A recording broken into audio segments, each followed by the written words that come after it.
Hey friends, Sam Haymart for Test Driven TV. Today we're looking at a 2014 Toyota Corolla ECO.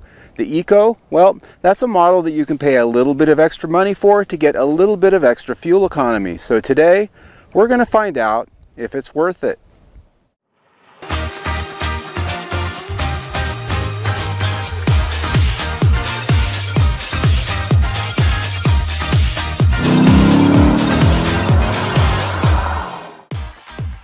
The Toyota Corolla was completely redesigned for the 2014 model year with a focus on making it more appealing to the eye. It received a makeover from the wheels up, which gives it Toyota's most recent design language, which is distinct to the company's heritage. Up front are class-exclusive standard LED headlamps and an angular grille treatment. Our LE ECO model has unique aerodynamic touches like a body color rear spoiler and underbody panels which smooth airflow. The ECO also gets unique wheel covers over steel wheels or the optional 16-inch aerodynamic alloy wheels as seen here on our test car. The interior of the LE ECO is similar to the LE. Our LE Premium trim grade gave us a host of features to dress up the cabin, including Softex simulated leather seating surfaces with color-keyed accent piping. The dash also receives some blue pinstripe accents as well. The seats are comfortable enough with the driver getting power adjustments and the passenger manual. The steering wheel is manually adjustable for tilt and telescope too. Our tester came with the $850 power sunroof and the $1,510 driver convenience package.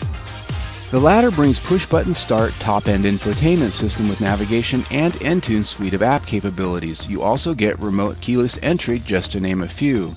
Nice set of features, but at this trim grade, some competitors include these things without an optional package.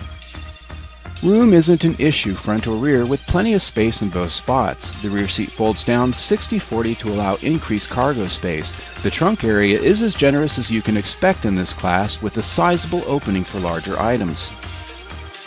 The only areas of critique I have for the Corolla LE ECO interior is that at the price this car is currently set at, which is right around $23,000 to $24,000, I'm still holding on to a plastic steering wheel and a plastic gear shift knob.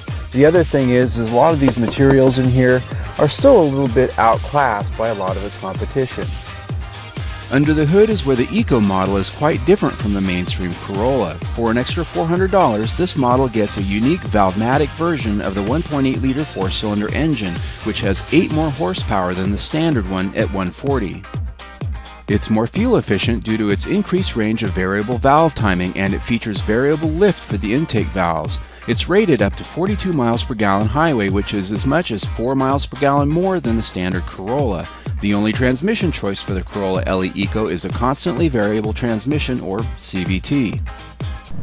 This new Valvematic engine is actually a lot more refined and palatable to the ears than many of its competitors that use direct injected engines to get their high miles per gallon. That's a good thing. What I'm not so excited about is this constantly variable transmission, or CVT. Now, in fairness to Toyota, what they've done is they've programmed in some synthetic shift points to make it feel like a 6-speed automatic when you really ask for power. But the problem is it doesn't give it to you all the time. You really never know what you're going to get when you put your foot on the throttle. Sometimes you get those shift points, other times you don't. So let's just put my foot in it right now and see what happens. Drone. The EPA fuel economy for the Corolla LE ECO is 30 miles per gallon city, 42 miles per gallon highway, and 35 miles per gallon combined if you get the standard wheels. With our optional alloys, this drops to 30 miles per gallon city, 40 miles per gallon highway, and 34 miles per gallon combined due to the larger 205 section width tires fitted to them. On the road, the Corolla offers up neutral handling, which means not too sporty, but not too flaccid. It's right down the middle of the road when it comes to road feel and ride. Road noise isolation is better than you might expect in this class, offering up a quiet highway ride. Notable is the fact that the Corolla still gives you rear drum brakes, even in this fully loaded up model, a feature gaffe, I think. Nearly all of its competitors offer four-wheel disc brakes even on their standard base models in this century. Summing it up, we came out with about 36 miles to the gallon on the combined average for our week of testing. That's pretty good and about 2 miles per gallon higher than the window sticker promises. So is the ECO worth it? Well, it just really depends. As far as 36 miles of the gallon combined goes, that's really not that much different than many of its competitors. The Mazda 3 Skyactiv, which doesn't cost extra to have that engine, is a good example. We actually achieved a little bit more with that car. Other cars, well, you really have to look at their numbers to find out. But if you're already looking at a Corolla, well, you can then look at the numbers between the regular one and the Eco, pencil it out and see if that extra bit of money is worth it for you over the time you're going to own the car for the gas savings.